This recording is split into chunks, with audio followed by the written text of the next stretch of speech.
Hi, scholars. Welcome back to our third lesson of our Kings and Queens unit. So far, we have learned that kings and queens are rulers of a kingdom and they come from a royal family. They usually have children that they call princes and princesses who will one day take their place as king and queen and rule a kingdom. Now, there are some responsibilities that come along with being a king or a queen. You have to make a lot of rules. People come to you for answers to things and responsibilities. And a lot of the time, you don't get to make choices on your own. Things are made for you, especially as a prince or a princess. But as a king or queen, you live in a beautiful palace or a castle. You usually have maids or servants that do everything for you.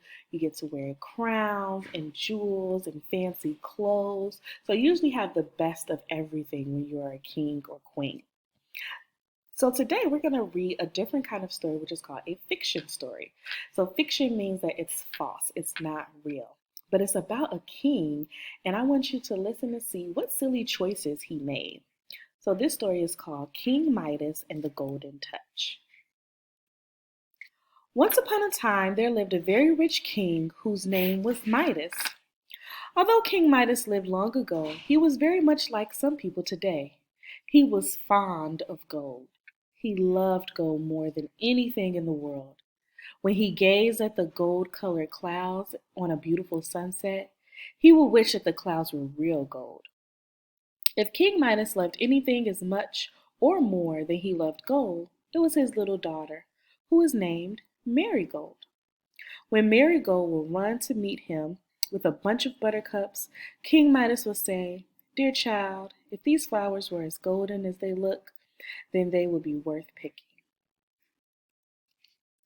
Every day, King Midas spent many hours locked away in a dark room in the basement of the palace. In this room, he stored his treasures. He would go there and carefully lock the door behind him. Then he would take out bags of gold and pour the coins in piles and run his hands through them. As he did this, he would whisper to himself, "Oh, rich King Midas, what a happy man you are." But even as he said this, he felt that he was not quite as happy as he might be.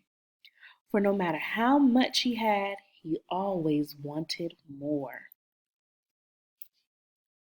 One day, as King Midas was enjoying himself in his treasure room, he looked up and saw a strange young man who shone with a golden glow. King Midas knew that he had locked the door so that no one could get into the room, yet here he stood. And so King Midas thought, the stranger must have some magic power. The stranger had a kind smile, so King Midas felt no fear. Then the stranger spoke to King Midas. "You are a rich man, King Midas," he said. "Yes, I have some gold," answered King Midas, "but it is not enough." "What?" cried the stranger. "You're not satisfied?" King Midas shook his head. "What would satisfy you?" asked the stranger. King Midas imagined one gold mountain heaped on top of another and another, yet still it seemed not enough. But then a bright idea occurred to him. He said to the shining stranger, "I wish that everything I touch may turn to gold." The stranger smiled and said, "A golden touch. Are you quite sure you would be satisfied then?" "Yes, I would be perfectly happy and ask for nothing more," answered King Midas. "Then it shall be your wish," said the stranger. "Tomorrow at sunrise, you shall find yourself gifted with the golden touch." Then suddenly a great brightness filled the room, causing King Midas to squeeze his eyes shut.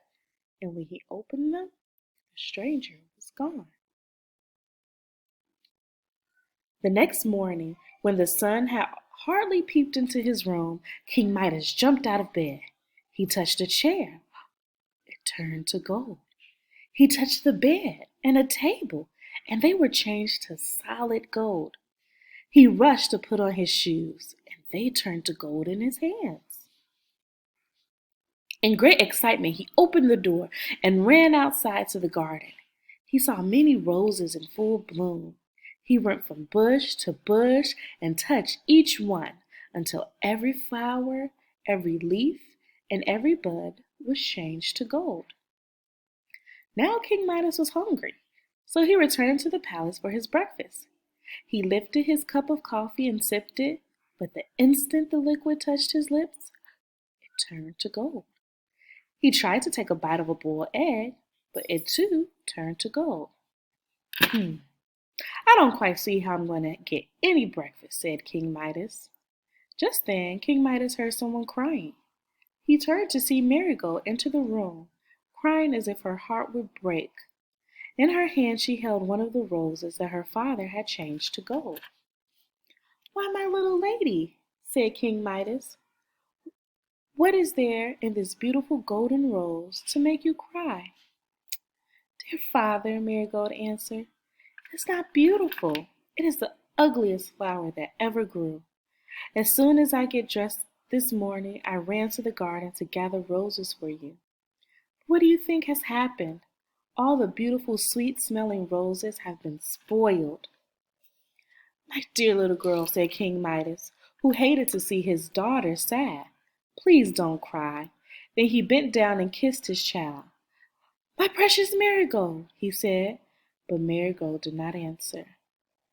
Alas, what had he done? The moment King Midas's lips touched Marigold's forehead, her sweet rosy face turned a glittering yellow color. Little Marigold was now a golden statue. King Midas cried out, wrung his hands, and wished that he were the poorest man in the world, if only he could have his daughter back again. Then he noticed someone standing in the doorway. It was the young stranger, who had appeared the day before in King Midas's treasure room. The stranger still shone with a soft glow, and he smiled as he asked King Midas, Well, King Midas, how do you like your golden touch? I am very unhappy, said King Midas. Unhappy? Asked the stranger. But don't you have everything your heart desired? No, said King Midas. Gold is not everything, and I have lost all that my heart really cared for. Then the stranger asked King Midas, Which of these two things do you think is worth the most? The golden touch or your own little marigold? Oh, my child, my dear child, cried poor King Midas. I would not give one hair off her head, even if you gave me the power to change the whole big earth to a solid lump of gold. You were wiser than you were, King Midas, said the stranger. Go and plunge into the river that runs by your garden. The river will take away the golden touch. Then fill this pitcher with water and sprinkle everything you have touched. King Midas bowed low, and when he lifted his head, the shining stranger was gone. Then the king ran as fast as he could and jumped into the river. He filled the pitcher and ran back to the palace.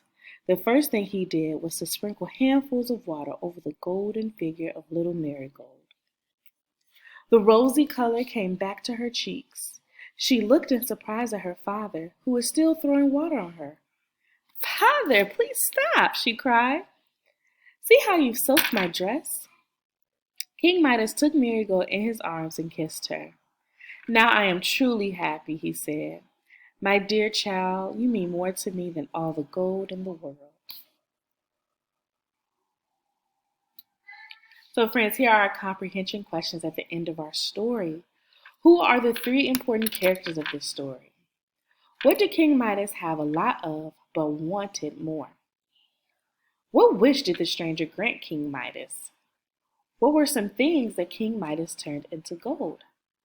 At first, how did King Midas feel about the golden touch? Did his feelings change? Why?